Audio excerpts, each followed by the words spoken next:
ஒரு ஒரு அரசு செய்யக்கூடிய காரியத்துக்கு அந்த அரசாங்கத்துக்கு தலைமை தங்களுடைய பெயரை வைத்திருப்பதில் என்ன தவறு இருக்க முடியும்? ஒரு தவறும் இல்லை. மக்களுடைய வரி பணத்தில் தான் சார் ஒரு அரசு திட்டங்கள் நிறைவேற்றப்படுகிறது. அப்ப அரசாங்கம், உங்களுடன் அரசாங்கம், நலம் காக்கும் அரசாங்கம்னு வைத்தா அது நல்ல நாகரிகமான ஒரு அரசாங்கமாக இருக்குமே. அதிமுக செய்த அதே தவிர திமுகவும் செய்யுது இல்லையா?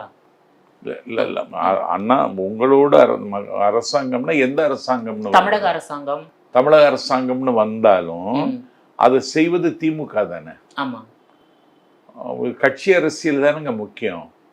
ஜனநாயகத்துல தன்னுடைய கட்சியை நிலைநிறுத்துவதற்கு எந்த விதமான எல்லைக்கும் போக வேண்டும் என்று ஒரு அரசியல் கட்சி தலைவர் கருதுவார்.